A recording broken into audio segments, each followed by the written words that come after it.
Good afternoon, everyone. My name is Chris Sanderson, and I'm co-founder of the Future Laboratory. What is the Future Laboratory, you're asking? Well, for those of you that haven't heard me speak already today, the Future Laboratory is a trends, brands, and consumer insight consultancy. We collaborate with our clients to really help them unlock the potential, the current and future potential of their business by doing some very simple things. And the first of those is to help them to get into the minds of their consumers. For us, our guiding philosophy as a business is to think and act with the mind of the consumer. In everything we do, we try and put the consumer at the center of our research and our thinking, because we really truly believe it is the consumer that drives society and technology forward, not the other way around. We are not driven, we are the driving force. We change and shape the world around us, and technology helps that process, as does industry. And that, I think, is really central to what we do. And via LSN Global, which is our online trends portal, we cover over 14 different lifestyle categories. So we don't just focus on design or architecture or interiors. We look at retail, we look at luxury, we look at automotive, we look at finance, we look at digital, and it goes on and on and on and on. And we believe that that gives us a really unique vision, I think, of both the consumer landscape now, but also how it's changing. And that's the critical bit, because it's all about being able to see into the future and being able to understand how our consumer is changing. And doing that isn't magic. It's not something that you do by crossing your legs and sort of trying to levitate and hoping that you're going to get in touch with the inner consumer you. It's far more actually about being able to understand that the future has already happened. It's just that it isn't very well distributed. I wish I could lay claim to that very wise kind of piece of information, but in fact that insight came from the American writer and thinker William Gibson. But he's absolutely right that already we see the future happening around us. We see it in pockets, maybe of a town. We see it within particular people in a society, people who are always just ahead. Because according to research that's been done and validated over the last 30 years, it's less than 5% of any given society or population who are actual innovators within a community. And in fact, there are only sort of 13.5% of us who are what are classified as being early adopters. So the numbers of us that really are embracing change early are very, very small. The majority of us come to change quite late. Which is why we tend to speak in terms of early majority and late majority, groups of people who understand change and embrace it once everyone is doing it as well. And that's how we talk about tipping points and the point at which everyone seems to suddenly be wearing a particular type of shoe, buying a particular type of bag, listening to the same music, or indeed enjoying the same type of tastes in their kitchen or their bathrooms or their homes and their interiors. So plotting and charting this process of change and adaptation is what we do. And by doing that, we can actually help to understand what is likely to happen in the future and therefore share that information with our clients so that they really do understand it ahead of trend. And that's really what we're all about at LSN Global. Oh, thank you, Katie. Perfect. So our online portal, LSN Global, is an online subscription site. And we're here at 100% Design. We've got a stand over there. So do come and visit us after the presentation, and we can tell you a little bit more about what we do and share that information with you. So anyway, let's get on with the topic of this presentation, where I'm really going to look at an idea that we've started to formulate over the last 5 years called the Bleisure Hive. Now, Bleisure is a word that we've created, and you can probably guess where it comes from.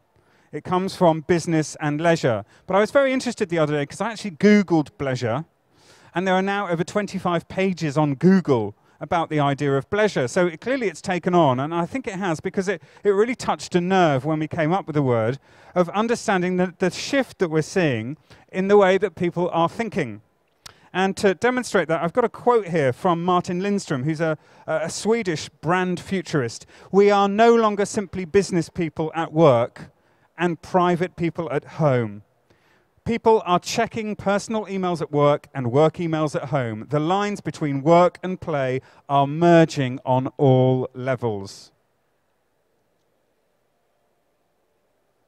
And it's this blurring of business and leisure that I think is creating what has been termed a Bleisure revolution. this shift in the way that we behave, the change in the way that we think about structuring our daily lives. Now, all sorts of reasons or things have precipitated this. I mean, the mobile phone being one of them. In the UK alone, only over £5 billion, it is estimated, is created by you actually deciding to work in downtime. You're sending off an email while you're waiting for a bus or sitting on a train, or even at the traffic lights in your car, that at 6 in the morning, as soon as you wake up, you actually decide to sign off on a project or click the go button on something. And that idea that actually you're spending time that within, just 10 years ago would never have been regarded as work time. It was nothing time. You were waiting for a bus. You were just getting out of bed. You were cleaning your teeth. You were waiting for the lights to change. You are now actively making money. You are generating income for you or for your business in this downtime. You are blurring the lines between work and play, leisure and, and professional activity. A perfect example is how many of us now feel it's perfectly acceptable to answer emails while we're by the pool on our summer holiday. And in fact, we believe that the only reason we can get to be by the pool is by the fact that we still continue to answer our emails. Now, this isn't always a good thing. I mean, I kind of think it's come to a pretty sad state of affairs when the last thing you touch at night and the first thing you touch in the morning is a BlackBerry. I mean, there are better things to touch in bed, but, that's the way many of us now live our lives, that, they are defined by the parameters of our professional life. So these boundaries are blurring. And this picture, I think, is another really good example of this. This is from Brazil. And, oh, sorry. Here we go. This is the picture. That's an office. Okay, so it's for a creative business. But that's an office, and increasingly more and more offices look like this. And not just because they're trying to be funky, but because the people who actually work in these spaces define their lives in these ways and therefore work like this. So this sense of the seamlessness between work and play is part of what we're defining or calling our Bleisure revolution. So we talk in terms of Bleisurites, actual groups of workers who are adopting lifestyles that are often super connected, highly digital, highly engaged, highly socially networked, often always on. There is no off button. I am always on. And in fact, when you talk to a younger generation, which is primarily what the Bleisure generation is, this idea, for example, of the fact that you can't access anyone by email or phone on an airline is for many of us from an older generation a great thing. It's the one time that we don't, have to answer emails. But for a younger generation, they'd rather you didn't give them air on the plane. So that sense of difference is what we also see with the Bleisure generation. Friction-free. This idea of what's now being termed frictionless sharing, that increasingly the way that we transmit data online, we do it without even noticing. So, for example, many of you, if you click onto an app, will find that you've agreed for that app to be combing through all of your social network sites to enable that app to learn more about you. And you're doing that because you're really happy about sharing your data because you can see the positive benefit. Those of us from a slightly older generation often find this slightly scary because we don't often understand exactly what's going on, but mainly because we don't get the benefit. We don't understand the benefits that apps or modern technology deliver that make our lives more frictionless and how that actually gives or lends itself to a social improvement. Convergence, again, a hot word over the last decade. This idea of increasingly our devices, our technology, all converge. Our lifestyles converge as we start to, again, see a seamless move from one to the other, and flexibility, that we actually desire and yearn for flexibility. So what are some of the drivers that are causing these shifts? Well, underpinning this idea, I think, of a Bleisure lifestyle is really this continued desire, as I've said, to be always on, this more millennial mindset. So again, we're all aware of this idea of the shift that we've seen with a generation of people who, really have been part of the digital revolution that's taken place over the last 20 years. Many of us, have grown up with this rather than having to learn to live with it as part of our work routine. I came into work when You didn't actually have computers in the office space, believe it or not. We had a word processor, and we had just one of them. And we had a fax machine. We had a fax machine until recently. We got rid of it because one of our interns got very excited when they saw this piece of paper coming out of the end, and we told them it was a fax from a client in Brazil, and they believed that this was an actual piece of paper that the client from Brazil had put into a machine in Brazil, and it had been transported all the way to the UK, and it was the actual piece of paper. Which kind of, it tells you a lot about interns, but also tells you a lot about what we expect modern technology to deliver. So the millennial mindset, I think, is increasingly important to remember, that we have to start down-aging a lot of our thinking, because the process of change is now so rapid that it is becoming tough for a lot of us to keep up. We're also part of a multitask generation. One of the other things we looked at recently from a social perspective was the growth of what's been called the // generation. No one's content to do just one job anymore. You've got to be a designer / broadcaster / journalist / DJ / chef or something. So this idea that, we now see generations of people who are not confined by our understanding or a traditional understanding of a job for life or a traditional vocation. It's also shifting the way that we demand space and the way that we demand space to work for us. Whole brain thinking, a lot of work. Daniel Pink, the writer, has done a lot looking at this idea of, whole brain thinking. Many of us have grown up again through a period where, we would sort of staunchly say, oh, well, we're creative, so this is great. We think in a certain way, and then you've got all these other people who use their brain in a very different way, and they're business-minded, and, they're very lateral and process-driven and organized, but I'm not, I'm a creative, so... And increasingly, people are going, well, wouldn't it make sense to use both sides of my brain to actually be, lateral and intuitive, to put the two together? So whole brain thinking, again, as a business premise, is, again, gaining ground. And that sense of how we start to design spaces that work for our multifunctional, multitasking lives is what we're increasingly seeing. So if we are always on all of the time, and always on has combined with a share-it-all culture, then increasingly, if you think about it, what defines you in the digital era is which side of the digital divide you sit on or you are on. And forgive me if you were in the audience this morning. I was talking about this morning. That's how you can understand how you feel about this. There's a very simple way to understand which side of the digital divide you're on. If you think that the internet really is just a glorified yellow pages, in other words, you just take stuff from it, it's a source of information, and you take from the internet, you're on one side of the digital divide. If you think that the internet is actually a platform for collaboration and for sharing and for engagement and for connection and creating, you're on the other side of the digital divide. Now, guess which is the good side to be on? Well, it is, of course, where you see it as a platform, and it's a multi-functioning platform for sharing, for connection, for collaboration.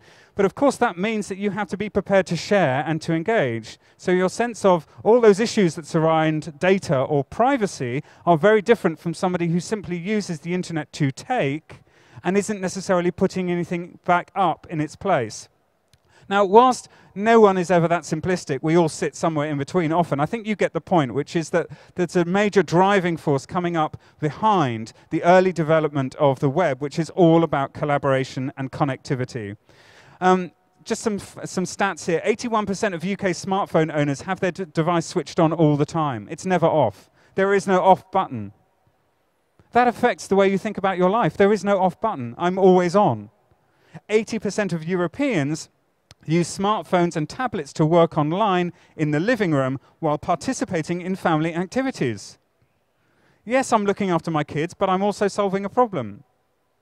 By 2014, we will access the internet more through mobile devices than through traditional laptops or PCs. So our primary engagement with the internet will be through the mobile phone.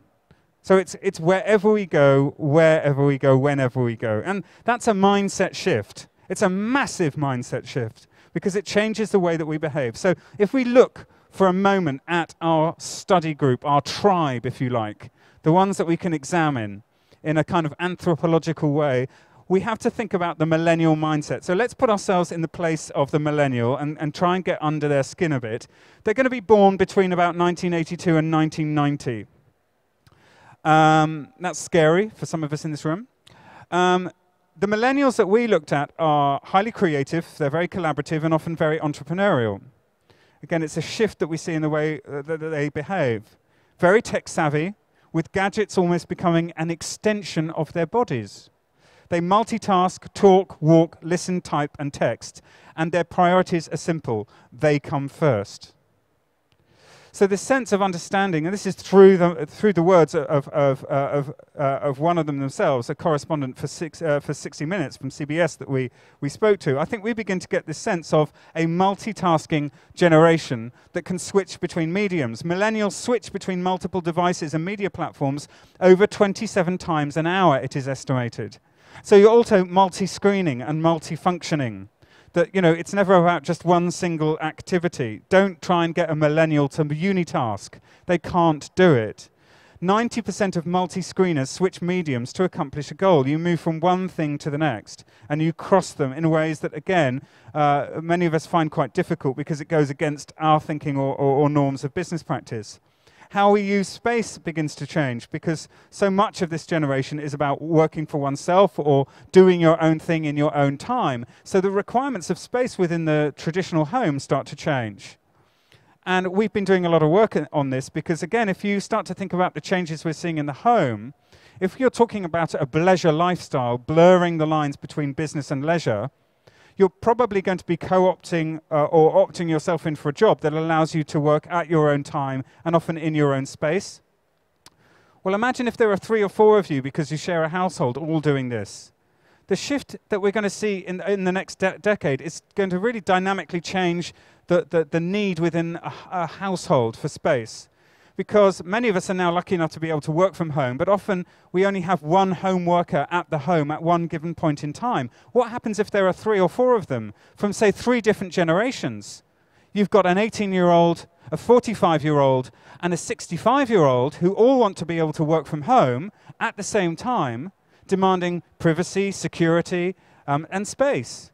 That puts a lot of stress on a traditional family home.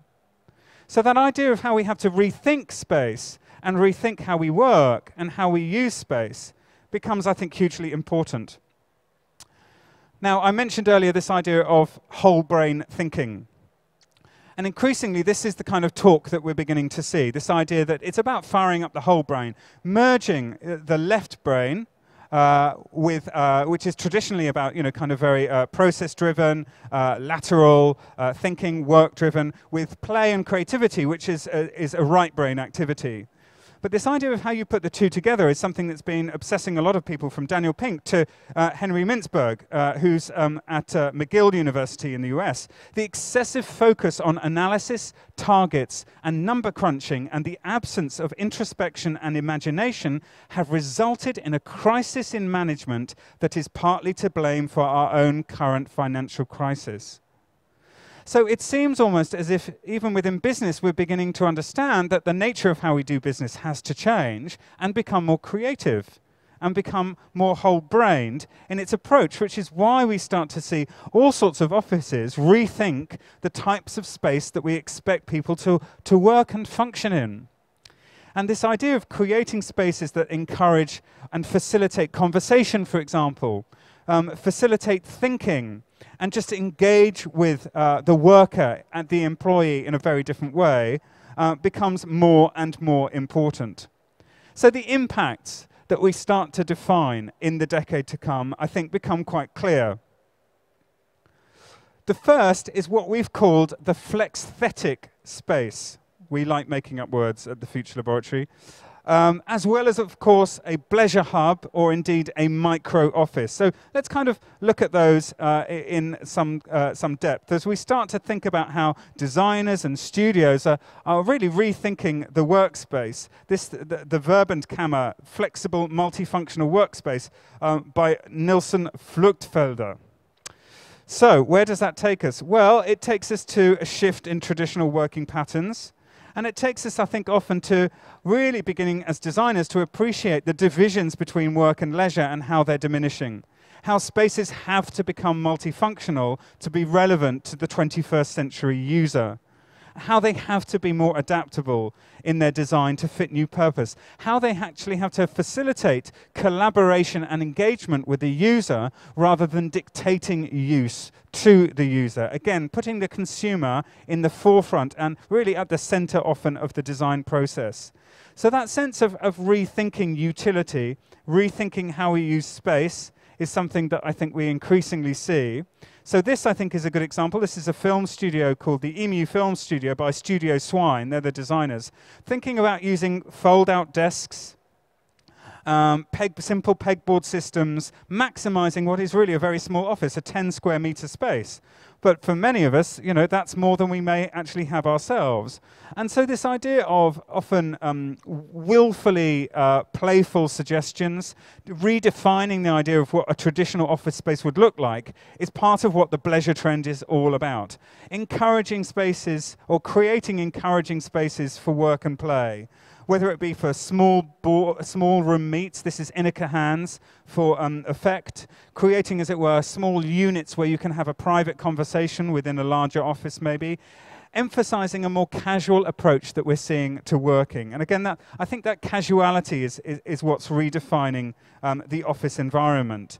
That change that we require, that way in which we need to be able to focus in different ways, that we are increasingly being encouraged to move away from our desks, to take our hands off our PCs, to give our brains time to think and to have a moment of pause, to actually allow everything that we've been doing to sink through so that the good ideas come through, the strategy develops, and we actually start to see some results from all our hard work.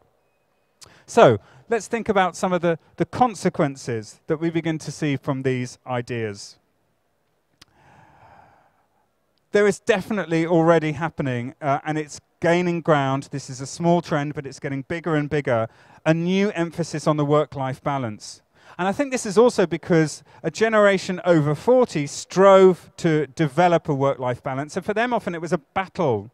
It was a hard-won, achievement that they fought to secure. Whereas when we look at a younger generation of workers in their early 20s, it's almost taken as for granted that work-life balance is what the future of work will all be about.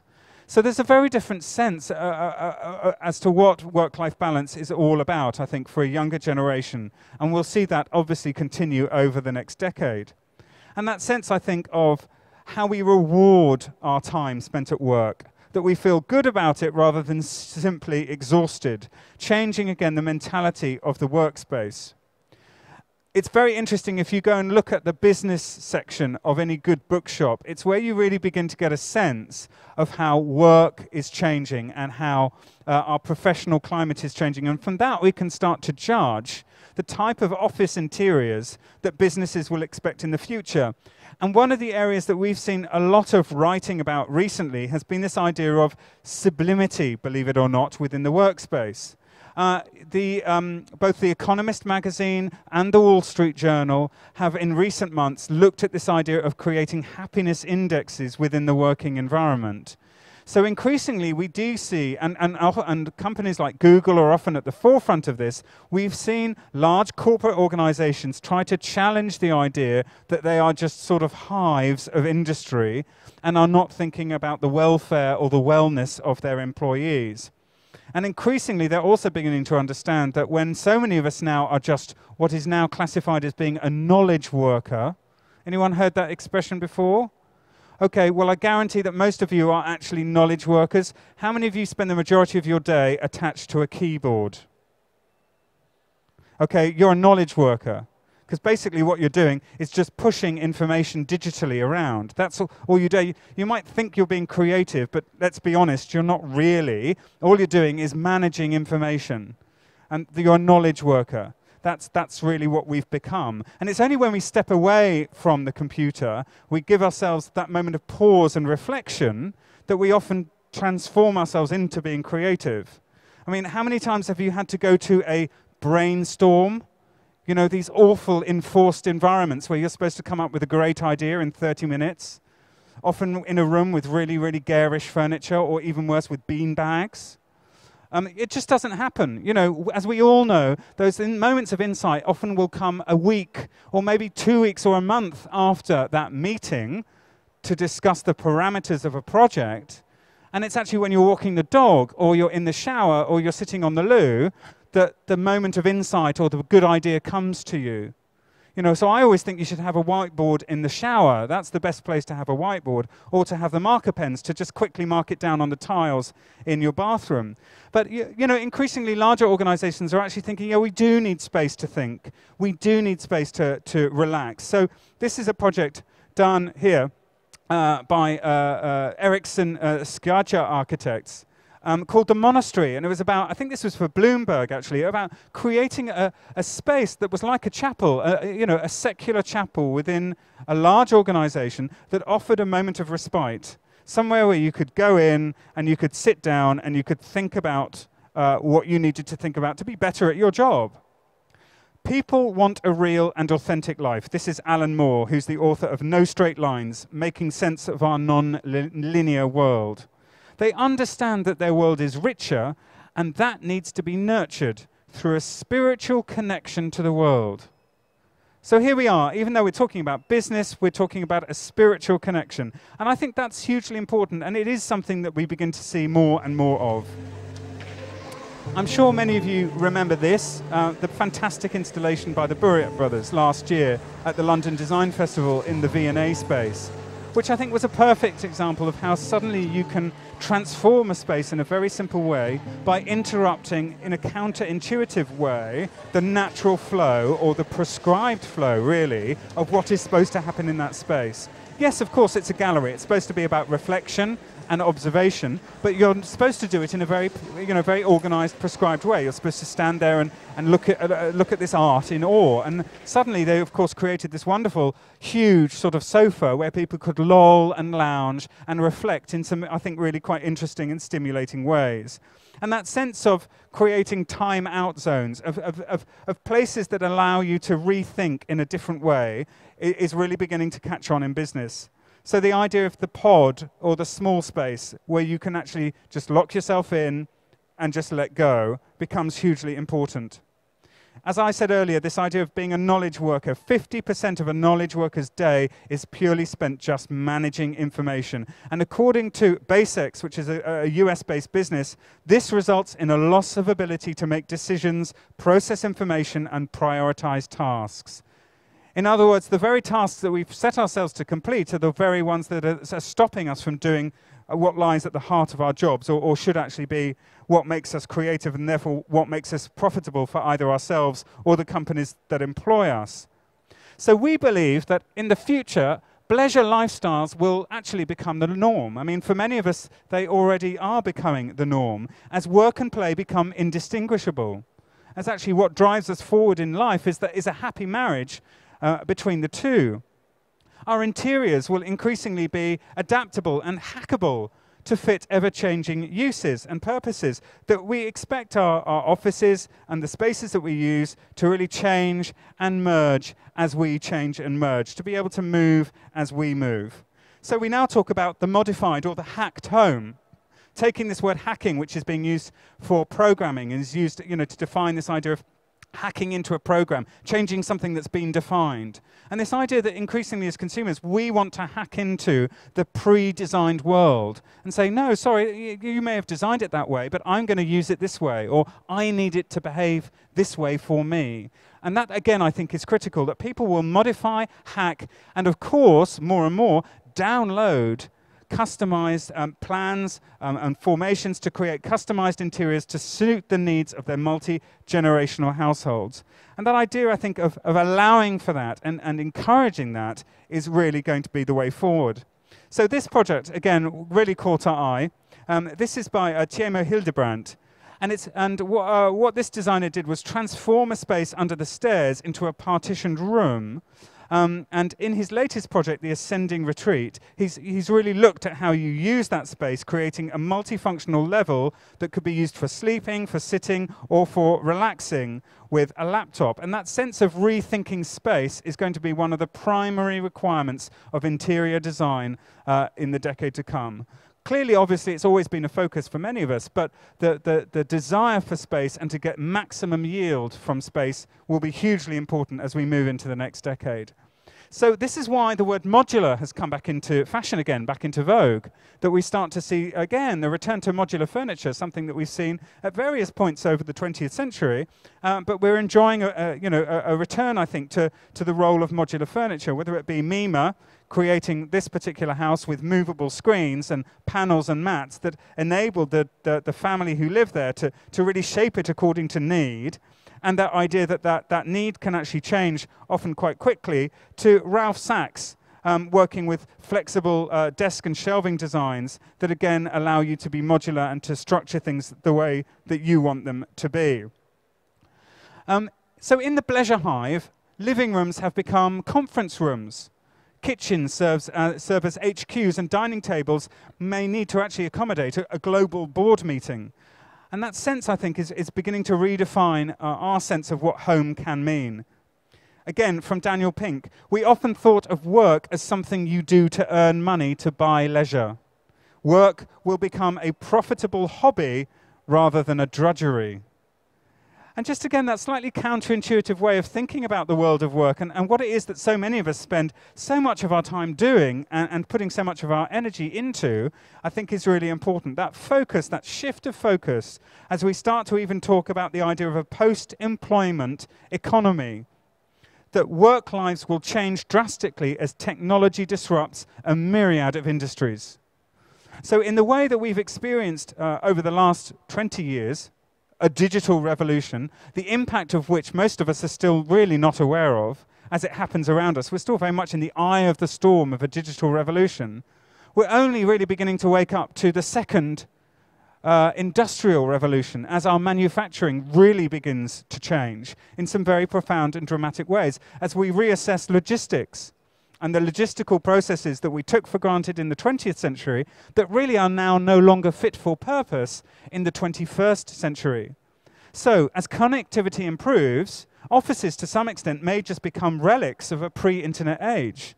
So we've already looked at this idea of how many people who traditionally currently commute to an office within 10 years will simply not have to do this, because that 2 hours time that is spent commuting there and back every day will be seen as a complete waste of time. I cannot afford to drive for 40 minutes to work because I cannot afford the petrol to put in my car. And I can't walk that far, so I'm going to have to either change my job or be able to structure my work around my home environment.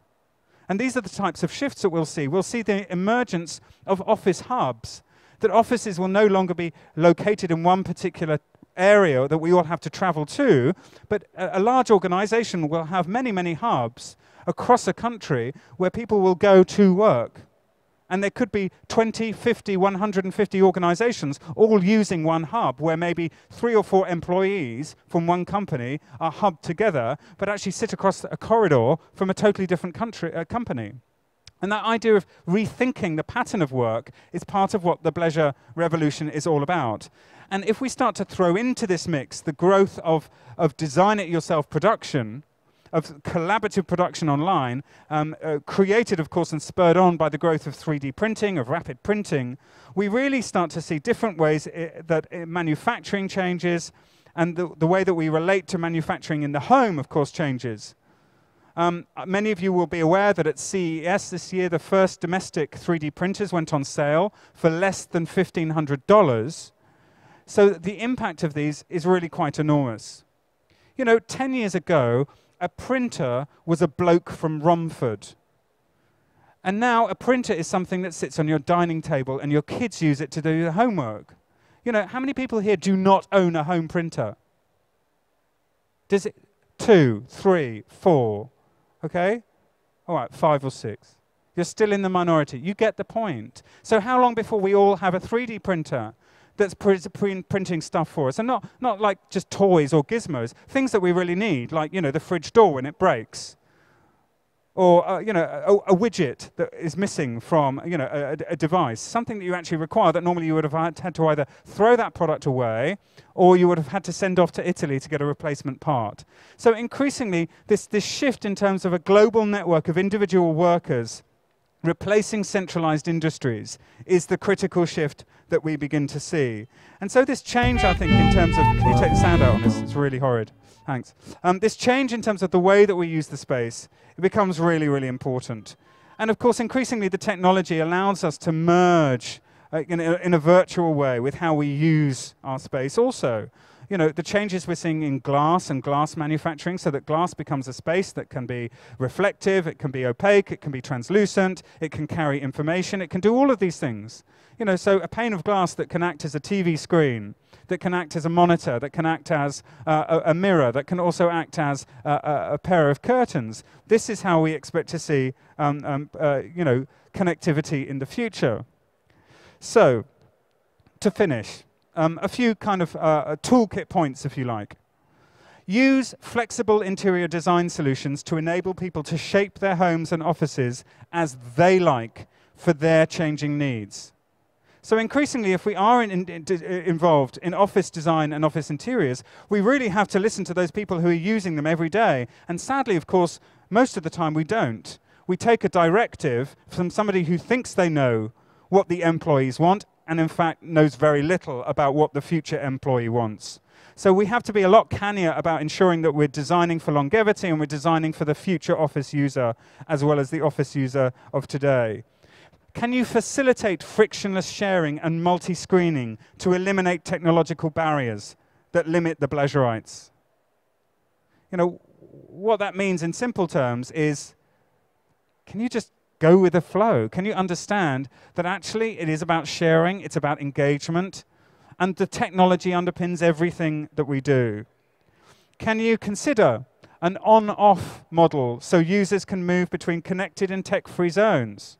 Because interestingly, despite what I've said about always on, we also see the growth with millennials of their ability to just move from things being on or off, of being able to ignore the phone that rings or ignoring the emails that actually don't need answering. But we're also seeing solutions in terms of creating hubs or areas where there is no signal, where there is no connectivity. So that's also often an answer.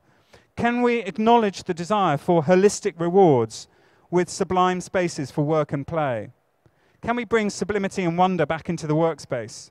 You know, places where we do allow ourselves to think, to relax, and to let go. Can we create a Pleasure Hive with locations for spontaneous interaction and productive focus that can respond to the need for quiet, collaboration, relaxation, and spontaneity? It's, you know, for a lot of offices, this is a tall ask. It's, you know, it's something that we don't even think of, and yet increasingly we are seeing businesses that are responding this way and are understanding the benefits that not just the employees get, but also that the business gets, that the business profits from, by rethinking how we actually productively use our time within the office environment. So can we embrace the prospect of post-employment economy by positively engaging with the DIY revolution through consumer collaboration? Again, you know, for many of us, the idea of the 20th century construct of a 9-to-5 job has already disappeared. So how much longer do we have or need a 9-to-5 office? When it becomes increasingly costly to house an employee, for how much longer will many of us as business owners or large corporates actually think we have to provide a desk for every single one of our employees and all of the costs that go with it? So we'll move into a post-employment economy where we really think very differently about what it means to be part of the professional world.